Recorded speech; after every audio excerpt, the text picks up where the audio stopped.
The project came to be as a result from the devastation from Hurricane Sandy of 2012. The East Coast received heavy damage from Hurricane Sandy as far as from North Carolina all the way up the coast, with Long Island receiving some of the heaviest damage, and our reservation received extensive damage. So from there, members of our tribe, our council, applied for the grant and received $3.75 million. The funding was made available through the Department of Interior and was administered through the National Fish and Wildlife Foundation. It all started, I think it was in 2014, when we heard the tribe wanted to apply for a grant through National Fish and Wildlife Foundation. And what we did was contact them and offer our assistance. And fortunate for us, they said, sure, help us out. So what we did was we met with a tribal administrator, a tribal council member, started to work on some scoping concepts for the overall project. They had a plan in mind, and we helped to kind of put some science to that. When we first looked at the site prior to the project, it was in pretty bad shape. I hadn't been there many years because we don't often go to the reservation, but we were invited in to take a look at it, and it was in need of some restoration for sure. So much of the beach was washed away. Trees were eroding off of the shoreline, so what had been a beach was now this kind of rocky, cobbly area. And it was threatening to take away much of the reservation's real estate. It was being lost to these, storms, one after the other. In terms of an overall plan or vision, it really came from the tribe. So I came to the site as a biologist, and also thinking in terms of what we can do within the typical regulations, but as a sovereign tribe, they can kind of do what they want. So that was kind of refreshing.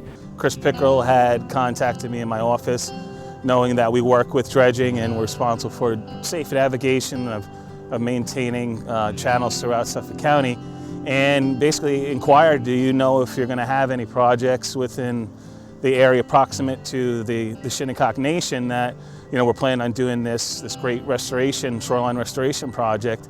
We had Shinnecock Inlet East Cut came up as far as a priority for the town of Southampton, and so I gave Chris a call back and said, this is something we could entertain, and this very well may make your project work.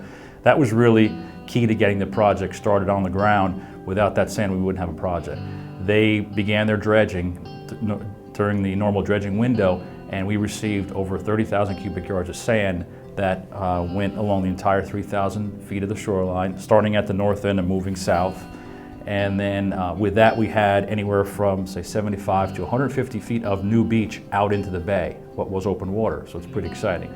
After that, we looked at installing beach snow fences, or sand fences in this case, which you see along the ocean beaches. So we installed multiple rows of those to trap and hold that sand in place so it wouldn't blow away over the winter of 2015, 2016. And then later on in the winter into the very early spring, we planted beach grass. So many thousand shoots of beach grass that were propagated from plants on the reservation as well as from around Shinnecock Bay. So we used local native stock for that work.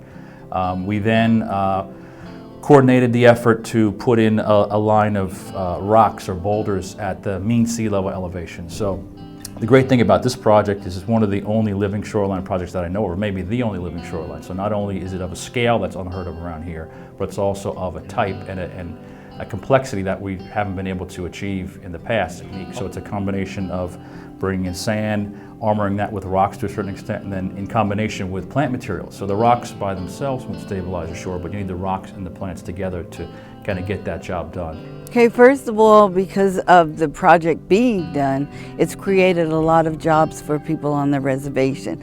For example, my son Eric Phillips, who is the field manager of the project, has worked with a lot of younger men, and it's given them a respect for the land and the water.